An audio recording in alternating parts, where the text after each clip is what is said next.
ආයිබෝන් යාළුවනේ මගේ YouTube channel එක පැමිණියට ගොඩාක් ස්තුතියි. ඒ වගේම ඔයගලගේ ප්‍රතිචාරවලට මගේ හෘදයාංගම ස්තුතියි. අවුරුදු 30ක පළපුරුද්දත් එක්ක ඔයාලා මගෙන් තව එක ඉල්ලීමක් කරලා තිබ්බා. මොකද්ද මේ කුස්සියෙන් එහා ගිය මේ වෘත්තියේ තියෙන දේවල් ගැන කතා කරන්න කියලා. එහෙමනම් සූපවේදීගේ කාර්යභාරය නේ cooking beyond kitchen කියන එක ගැන අද අපි කතා කරමු. දැන් මේ cooking beyond kitchen සූපවේදීගේ කාර්යභාරය වුණුතෙන්ගෙන් ඔබට මන් දකින කාරණා තුනක් තියෙනවා. එකක් තමයි නායකත්වය, ඒ කියන්නේ leadership කියන එක. දෙවෙනි කාර්යය තමයි creativity, එහෙම නැත්නම් නිර්මාණශීලී භාවය. තුන්වෙනි කාරණය තමයි innovative, නවෝත්පාදනය. දැන් මේ නායකත්වය, නිර්මාණශීලීත්වය සහ නවෝත්පාදනය මේ කාරණා තුන ගැන කතා කරන්න. පළවෙනි එක තමයි මෙවන් පැතිකඩයන් තියෙන සූපවේදයේ කුස්සියෙන් ඔබට ඔබ තුල තිබිය යුතු ගුණාංග. පළවෙනි එක නායකත්වය.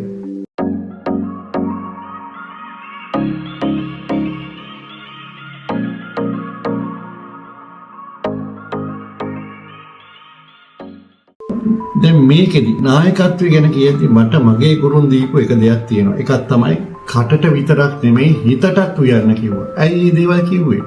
කුස්සිය තුල, අපේ කුස්සියන් තුල විනයක් තියෙනවා. විනය තමයි ප්‍රධාන දේ. දැන් ඔයගොල්ලෝ දකිනවා විද්‍යුත් මාධ්‍ය, සමාජ ජාල මාධ්‍ය වලින් විශේෂයෙන්ම දන්නවා මේ සුලභ චරිතයේ ගෝඩන් රාම්සි. ඉතින් ඒ ප්‍රවීණ සූපවේදී ගෝඩන් රාම්සි මොකද්ද පෙන්වන්නේ? කුස්සිය කියන්නේ තරහින්, වෛරයෙන් පිරුණු, කෑ ගහගෙන විවිධ භාෂාවන් අනුකරණය කරමින් භාෂාවේ තියෙන උපරිමයෙන් අමතමින් ඉතින් වැඩ කරන ආකාරය. එක වෙලාවකට හිතනවා මේවා පිටපතක්ද රංගපෑමක්ද කියලා. නෑ, ඇත්තටම කුස්සියේ එවන් පරිසරයක් තියෙනවා. නමුත් අද ඒක විටින් විට වෙනස් වෙමින් පවතිනවා. නමුත් මතක තියාගන්න කුස්සියක් තුළ නීතිමාලාවක් තියෙනවා. කුස්සියක් තුළ ඒ නීතිමාලාවට ඉඩ ගැසිය යුතු විනයක් තියෙනවා. ඒ විනය සමග අපිට සැලසුම් තියෙනවා වැඩ කරන්න.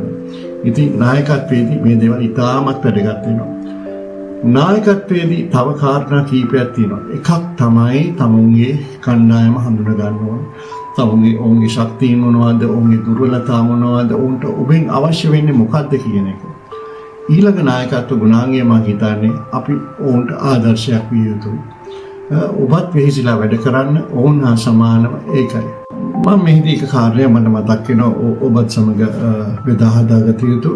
මම මුලින්ම 1997 තමයි විධායක සූපවේදියෙක් හැටියට දමුල්ල කල්චර් ක්ලබ් හෝටලේ වැඩ ගත්තේ. මම හිතන්නේ අවස්ථාව මට ලබා දීපු ගරු චන්ද්‍ර වික්‍රමසිංහ මැතිතුමා මම ඉතාමත් ආදරයෙන් මේ වෙලාවේ මතක් කරනවා.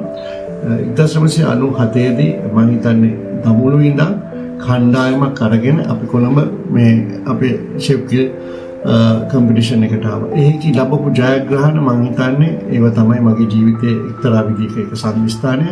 ඉතින් ඒ දේවල් එවන් කණ්ඩායමකට එවන් ලොකු ජයග්‍රහණයක් ලබා දීම ඒ වෙලාවේ මම හිතන්නේ ඒ අවට හෝටල් සමග කරට කර තර්ග කිරීම.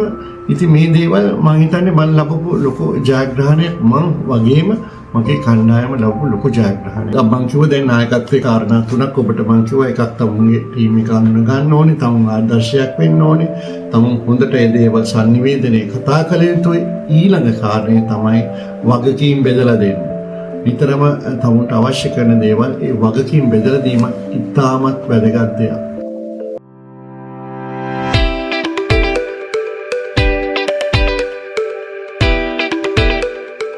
ඊළඟ කාරණේ තමයි නිර්මාණශීලීත්වය, ක්‍රියේටිවිටි කියන එක.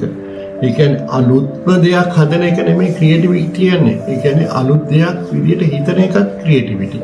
රයිට්. මම හිතන්නේ මේකෙත් මම ආයෙ කියන්නම් අද ජාත්‍යන්තර තලයේ බොහොම සුලභ චරිතයක් තමයි මසහරු මොරිමොටෝ කියන මේ ජපන් ප්‍රවීණ සූපවේදියා. ඔහු ජපන් කෑම ඇමරිකන් අමුද්‍රව්‍ය පාවිච්චි කරලා හදලා අලුත්ම දෙයක්, අලුත්ම වෙනසක් නේ අයන් ෂෙෆ් කියන්නේ ඔහුටනේ. ඉතින් එතෙන්දී ඔහු අලුත්ම දෙයක්, අලුත්ම කලාවක් විශේෂයෙන්ම අද සමාජයට එකතු කරලා තියෙනවා. ඉතින් නිර්මාණශීලීත්වයේදී මම හිතන්නේ විශේෂයෙන්ම හැම රටකම කෑම උයන්න උත්සාහ කරන්න ඉන්දියානු වෙන්න පුළුවන්, චීන වෙන්න පුළුවන්, ඉතාලි වෙන්න පුළුවන්, ජපන් වෙන්න පුළුවන්, මැද පෙරදිග වෙන්න පුළුවන්, මේ හැම කෑමක් ගැනම අවබෝධයක් ගැනීම ඉතාමත් වැදගත්. ඊට අමතරව අපේ රටේ අමුද්‍රව්‍ය ගැන හොඳ අවබෝධයක් ගන්න. පොල් කුරුදු ගම්මිරිස් වගේ බොහොම සරල දේ ඉඳන් අපේ ගමේ හල්ද පිටිසර තියෙන හැම අමුද්‍රව්‍යයක් ගැනම අවබෝධයක් ගැනීම ඉතාමත්ම වැදගත්. ඒ වගේම තමයි අනිත් අයකින් අදහස් ගන්න සහ අනිත් සූපවේදීන්ගේ වැඩ බලලා ඉගෙන ගන්න.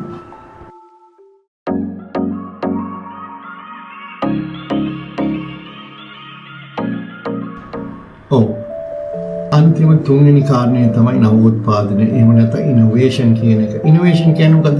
නිර්මාණශීලීත්වයට එහා ගිය දෙයක්. ඒ තමයි අලුත් තාක්ෂණය, අලුත් ක්‍රම, අලුත් එක මොඩල්ස් අපි පාවිච්චි කරන එකනේ.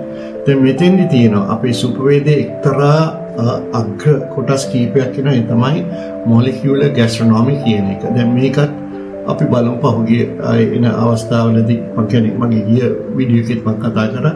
ඉස්සරහදී කරන්න බලාපොරොත්තු වෙන වීඩියෝ වල මම මේක කරන විදිය කරලා පෙන්නන්න.